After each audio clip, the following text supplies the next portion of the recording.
Well, I mean, that's kind of a loaded question. I think, there was a lot of things that transpired. This wasn't, a draft day thing, This was, started with a conversation in February at the season ended. And I just expressed, my desire to be more involved in conversations that directly affected my job.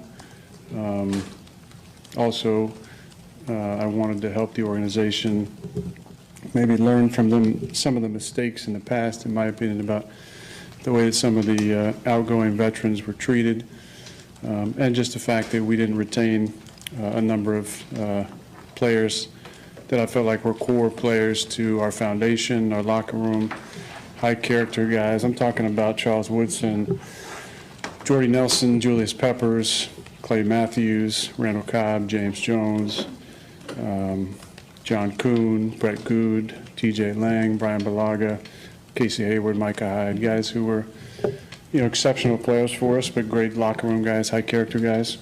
Many of them who weren't offered a contract at all, or were extremely lowballed, or were, maybe in my opinion, not given the respect on the way out that guys of their status and stature and high character deserved.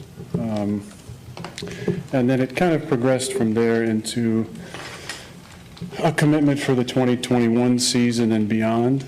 That really wasn't given at any time. So for me, I had to assess the situation, not necessarily wanting to be a lame duck quarterback, especially after an MVP season, which I think you can understand. And then the other part in February was wanting to be a part of conversations involving free agents, which has never happened in my career. I've trained with a number of NFL guys most of my career in the off seasons. My agency, Athletes First, has had a number of high draft picks over the years. I've tried to pass along information. Hasn't really been used, shall we say. So I wanted to offer my services as a recruiter, and I think we can all understand, Green Bay isn't, a huge vacation destination. People are coming here to play with me, to play with our team, and knowing that they can win a championship here. And the fact that I haven't been used in those discussions was one I wanted to change moving forward. And I felt like based on my years, the way I can still play, that should be a natural part of the conversation. As that progressed from that point, nothing really changed on that front. So we got into March, and the conversation changed. As I felt like if you can't commit to me past 2021, and I'm not a part of recruiting process and for agency, if I'm not a part of the future, then instead of letting me be a lame duck quarterback, if you want to make a change and move forward, then go ahead and do it. That obviously didn't happen. Like I said, it wasn't a draft day thing. There were conversations for a number of months leading up to that. Post the draft, I think what basically happened was then they said, we'll give you some money now. Let's see if we can throw some money at you. I said from the start it wasn't about the money. Obviously, I didn't show up for the off-season program or mini camp. To me, it was bigger than this. It was about trying to be a resource for the organization that I care about and love so much. So when the money came at me, the other part is, the backstory to that is, after the season, there was a part of me that did think that there would be conversation about an extension. Based on my cap number this season, next season, it seemed natural based on the way I played to at least have a conversation about it. It wasn't a conversation, not until into May.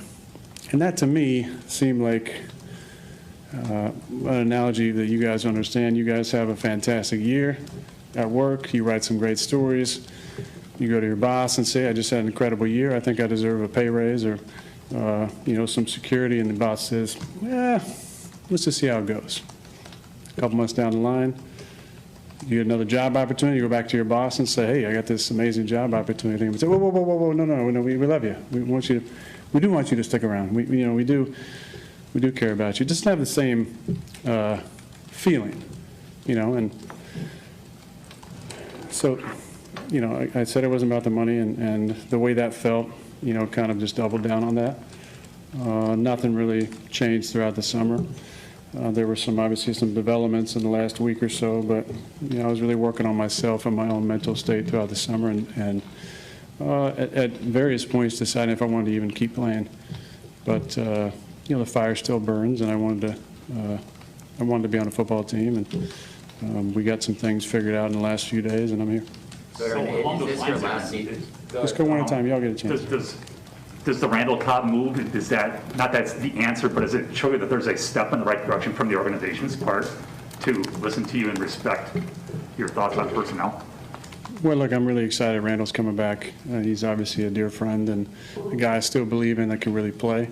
He falls into that category that I mentioned earlier of guys who left here, who were high-character guys. It's the desire that I've talked about before to finish as a Packer. That's always been really important to me. And it's important to those guys as well. The guys I mentioned, I talked to the majority of them this offseason because I wanted to hear their experience and how they felt leaving the team and the way it went down. So I had all the information.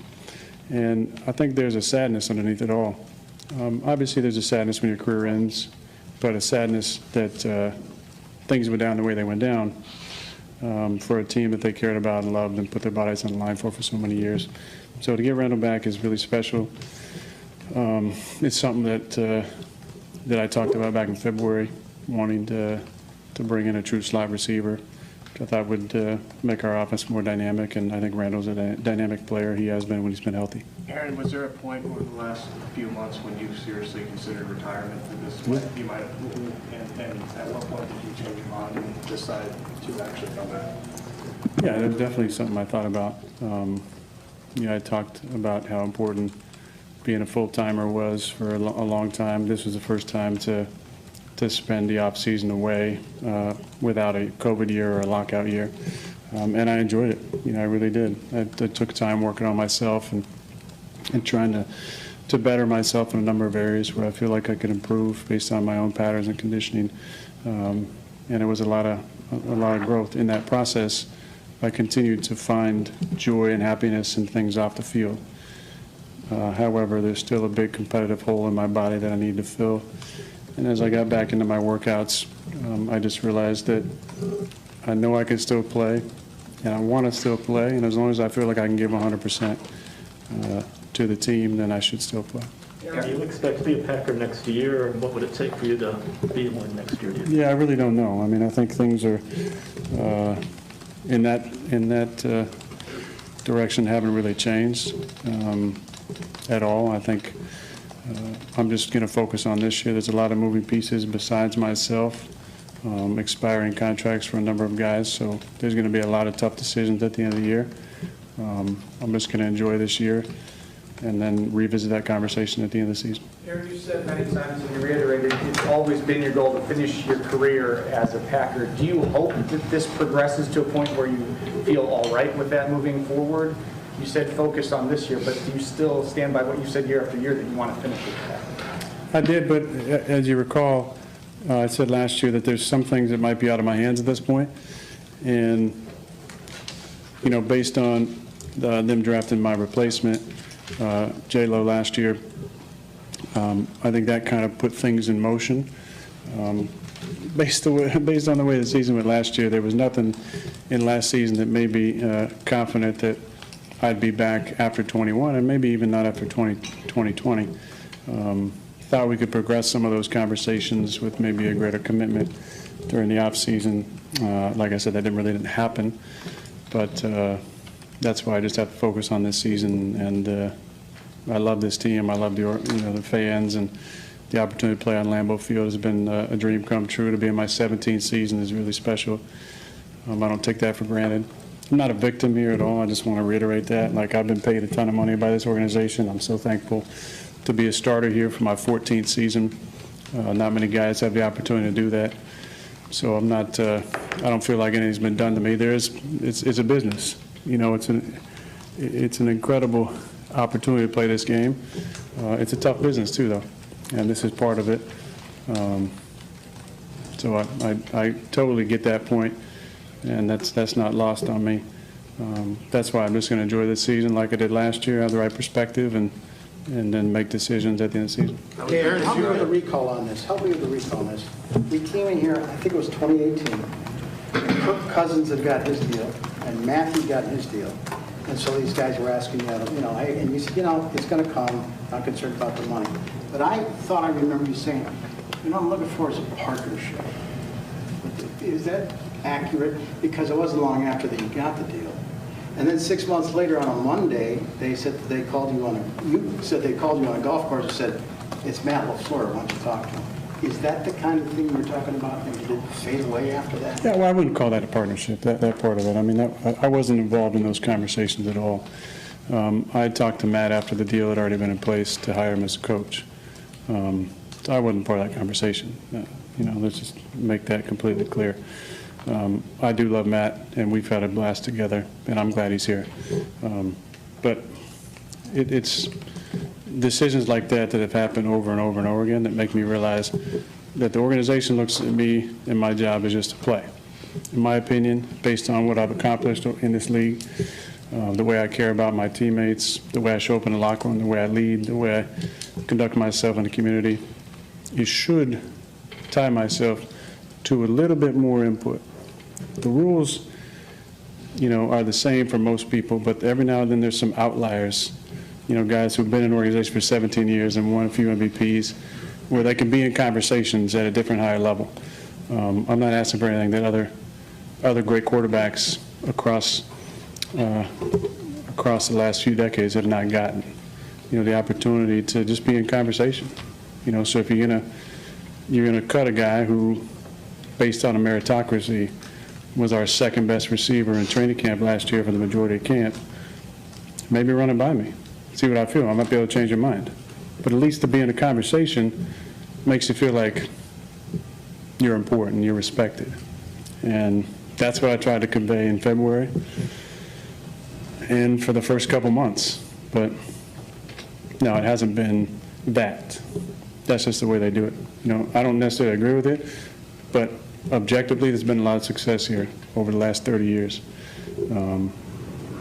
I just wanted to be a little bit more involved, and I understand that that's not the way it went. So, Aaron, did you not get any of those? I mean, all these things are reasonable things to want to be. Any of these things, did they give you anything or say anything like, yeah, we're going to do this, or is it just the same as it always was? I'm not sure, Rob. At this point, I can only say one of the things was to be involved in free agency. Because just talk to Preston Smith, why he came here and why he actually took a pay cut to re-sign. He knows that we got an opportunity to win a championship when I'm playing. And it's a sentiment that's echoed by other players across the league who hit me up that I'm friends with. They want to come or get traded or, come to Green Bay. They want to be a part of an opportunity to win a championship.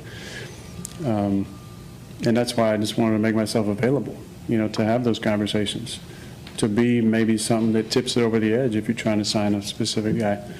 So that wasn't a part of March at all. If they had shown security or, given you some assurances ahead that you would be here for several years, how would they do that financially, given their salary cap situation and not being in a situation where when you retire, they would be $70 million under the cap? How would you have done that? Yeah, it's a good question, Spoon. I think there's ways of doing that, through signing bonuses and stuff that can lessen the load for sure. But there wasn't a commitment past 2021. There was conversation about that. I know you guys were all talking about moving salary around through a restructure to open up some cap space for sure. Obviously, with the salary cap going down from the 190s to 182, they had I think everybody's contract who had a contract basically got restructured in some way. It was more just the approach.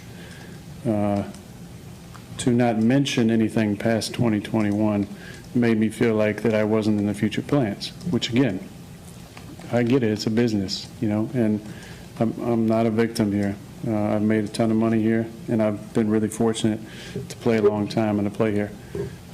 At the same time, I'm still competitive, and I still feel like I can play. I proved it last year. So I felt like making a commitment past the 2021 season was not a big deal. And there are ways to do that. That wasn't necessarily accomplished, and so that's why we're here. Aaron, you said back in March that the team, you basically came to a conclusion that, okay, if you're not going to commit to me beyond the season, like, let's just move on now. The Packers were very steadfast, both publicly and privately, to other teams. We're not trading him. Do you want to be here right now? I do. I love my teammates. I love the city. I love my coaches. It is a lot of fun to be back here, and like I said, I'm competitive. And I realize the type of team that's in place here. It's a team that's has a lot of talent on it. It's been close the last couple of years. So I'm definitely excited about this season. I've had a lot of great conversations over, I'd say, the last 2 weeks with various teammates, past and present. And it's definitely refueled the fire to go out and lead and perform at my best. I felt really good today after a long hiatus, just being back out there and feeling like the rhythm and the timing and the accuracy was where I wanted to be. So I feel really good about being back. It's fun to see a lot of guys to walk in the locker room. It's strange after so many months, but it's fun to see the guys, see the old guys, the trainers, equipment staff, Andy Gruber. I just gave him a hug. I hadn't seen him. He wasn't here all last year. So there's a lot of fun things about being back, and I understand the opportunity that's here. Aaron, how would you characterize your relationship with Ryan Gutekunst, where that is today? And was there ever a point this offseason where you asked for his removal from the job? No, and I would say it's